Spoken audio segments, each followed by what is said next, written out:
Hello everyone, আসসালামু আলাইকুম।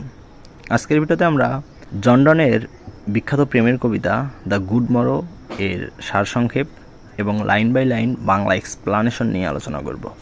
The good মরো হলো জন ডনের একটি বিখ্যাত প্রেমের কবিতা। এখানে কবিতার প্রেমিকাকে উদ্দেশ্য করে বলেন যে সত্যিকারের প্রেমে আবদ্ধ হওয়ার আগে তাদের জীবন ছিল শিশুসুলভ ও অপরিণত। তারা নানা তুচ্ছ বিষয়ে মগ্ন ছিল, যেন ঘুমিয়েছিল, কিন্তু এখন তারা একে অপরকে ভালোবাসে, একে অপরকে আবিষ্কার করেছে এবং নতুন এক জগতে প্রবেশ করেছে। কবি মনে করেন তাদের প্রেম এতই গভীর ও পরিপূর্ণ যে বাইরের পৃথিবীর আর কোনো আকর্ষণের প্রয়োজন নেই। তাদের দুজনের আত্মা এক হয়ে গেছে এবং এই প্রেম কখনো নষ্ট হবে না।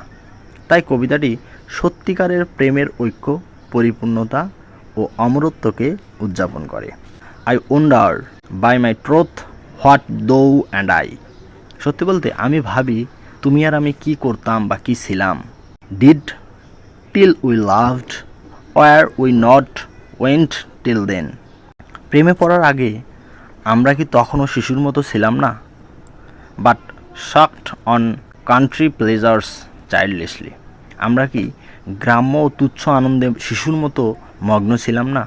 Or স্নোর্টেড we in the seven sleepers ডেন। নাকি আমরা 7 ঘুমন্ত মানুষের গুহায় ছিলাম?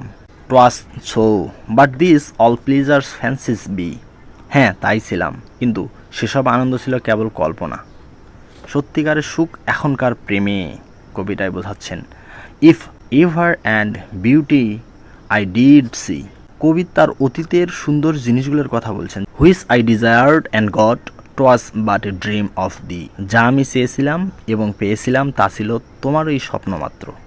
অর্থাৎ সব সৌন্দর্যই ছিল বর্তমান প্রেমিকার ছায়া। And now good morrow to our waking souls. এখন আমাদের জাগ্রত আত্মাকে আমরা শুভ সকাল জানাই। Which was not one another out of fair.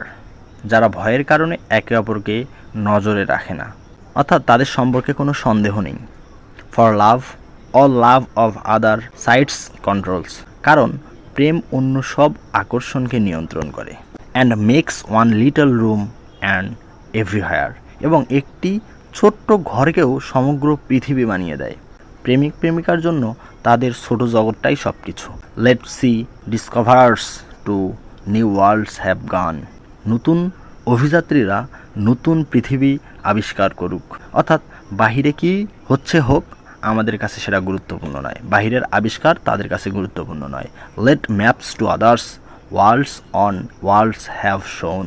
মানচিত্র অন্যদের কাছে অনেক পৃথিবী দেখাক, অর্থাৎ অন্যরা নতুন দেশ খুঁজুক, আমাদের খোঁজার দরকার নেই। Let us possess one world each hath one and is one. আমরা আমাদের একটি পৃথিবীর মালিক হই, প্রত্যেককে এক পৃথিবী এবং একে অপরের পৃথিবী, অর্থাৎ প্রেমই তাদের সম্পূর্ণ জগৎ। My face in thin I thin in mine appears. তোমার চোখে আমার মুখ আর আমার চোখে তোমার মুখ দেখা যায়। অর্থাৎ তারা একে অপরের মধ্যে নিজেদেরকে খুঁজে পায়। And true plain hearts do in the faces rest. সত্য সরল হৃদয় মুখমণ্ডলে প্রতিফলিত হয়। Where can we find two better hemispheres. এর চেয়ে ভালো দুটি অর্ধগুলো কোথায় পাওয়া যাবে?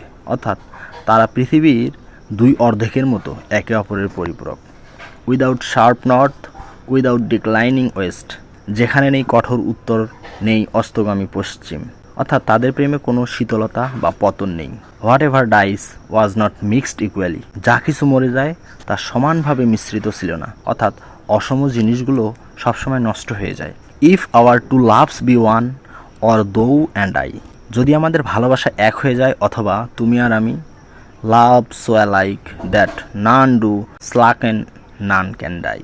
এমন সমানভাবে ভালোবাসি যে কেউ দুর্বল হবে না, কেউ মরবে না। অর্থাৎ তাদের প্রেম চিরন্তন এবং অমর। তো সংক্ষিপ্ত পরীক্ষার জন্য এটার সামারিটা হতে পারে, the good morrow is a famous love poem by John Donne. The poet says that before falling in love he and his beloved lived in immature life. The true life began when they discovered genuine love. Their love creates a complete world of its own and needs nothing from the outside. In the final stanza, Donne shows that their souls are perfectly united and that such balanced love can never die. Thus, the poem celebrates the unity, perfection, and immortality of true love.